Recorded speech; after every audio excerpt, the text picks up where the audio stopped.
महाराज जी की सुनेगा शनिदेव जी की कथा। एक समय की बात है, सभी ग्रहों में सर्वश्रेष्ठता को लेकर विवाद हो गया।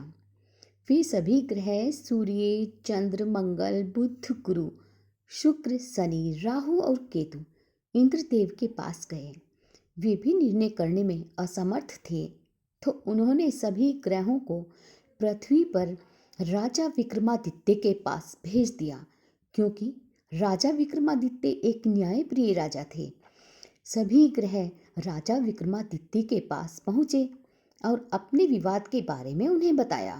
राजा विक्रमादित्य ने सोच विचार के बाद 9 वस्तुओं स्वर्ण, रजत, कांस्य, पीतल, सीसा, रांगा, जस्ता, अकबर, अभ्रक और लोहों से सिंहासन बनवाया और उन्होंने क्रम से उन सिंहासनों को रख दिया और उन पर सभी ग्रहों से बैठने के लिए कहा। साथ ही राजा ने ये भी कहा कि जो सबसे बाद में बैठेगा वह सबसे छोटा ग्रह होगा। लोहे का सिंहासन सबसे अंत में था, जिस वजह से शनिदेव सबसे अंत में बैठे। इसी कारण वे नाराज हो गए और उन्होंने राजा विक्रमादित्य से कहा कि तुमने जानबूझकर ऐसा किया है। तुम जानते नहीं हो कि शनि की दशा आती है तो 2.5 से 7 साल तक होती है।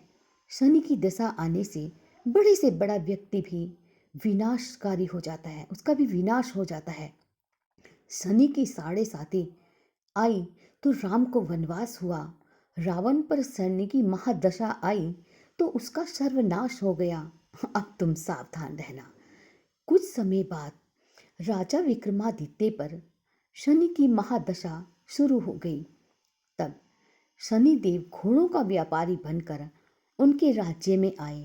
राजा विक्रमादित्य को जब पता चला कि एक सौदागर अच्छे घोड़े लेकर आया है, तो उन्होंने उनको खरीदने का आदेश दिया। एक दिन राजा विक्रमादित्य उनमें से एक घोड़े पर बैठे तो वो उनको लेकर दूर जंगल में भाग गया और खुद कहीं गायब हो गया। अब राजा विक्रमादित्य का बुरा वक्त शुरू हो गया था। भूख प्यास से तड़प रहे थे। तभी एक ग्वाले ने उन्हें पानी पिलाया तो राजा ने उसे अपनी अंगूठी दे दी। फिर नगर की ओर चल दिए। एक सेठ के यहाँ जाकर पानी पिया। अपना नाम उज्जैन का विका बताया। सेठ विका को लेकर घर आ गया, किंतु शनिदेव की महादशा यहाँ भी अपना कुप्रभाव कर गई। वहाँ उसने देखा कि एक खूंटी पर हार टंगा है और खूंटी उसे निगल रही है। देखते ही देखते हार गायब हो गया। हार चुराने के आरोप में सेठ ने विका को कोतवाल से पकड़वा दिया। वहां के राजा ने विका के हाथ पैर कटवा दिया और नगर के बाहर छोड़ने का आदेश दिया। जहां से एक तेली गुजर रहा था, विका को देखकर उसे उस पर दया आ गई और उस तेली ने विका को बैलगाड़ी में बैठाकर आगे चल दिया। उस समय शनि की महादशा समाप्त हो गई।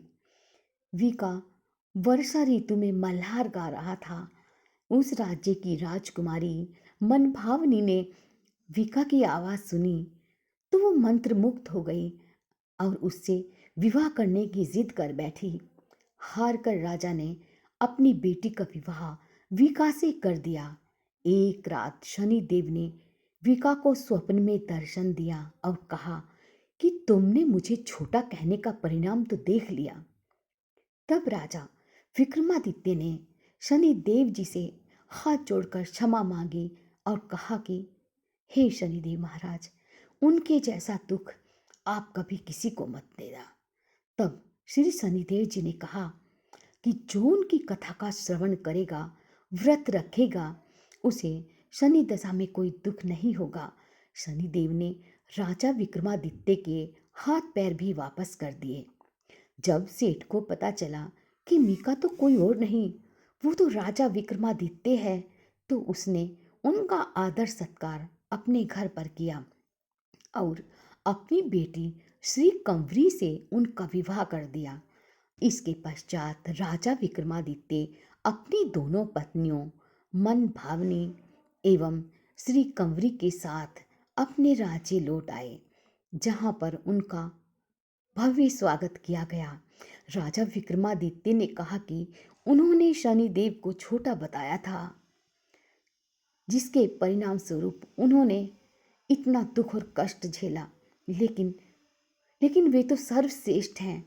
तब से राजा विक्रमादित्य के राज्य में शनिदेव की पूजा और कथा रोज होने लगी। अतः जो भी मनुष्य श्री शनिदेव जी का व्रत कर उनकी कथा को श्रवण करेगा, सुनेगा, उस पर श्री शनिदेव जी की कृपा दृष्टि बरसेगी और वो हमें सुख वैभव का जीवन व्यतीत करेगा। जय शनिदेव महाराज। तो मित्रों, ये थी शनिदेव भगवान की कथा। यदि आप भी हमारी ऐसी अन्य वीडियो देखना चाहते हैं तो हमारे चैनल को लाइक, शेयर व सब्सक्राइब अवश्य कीजिएगा।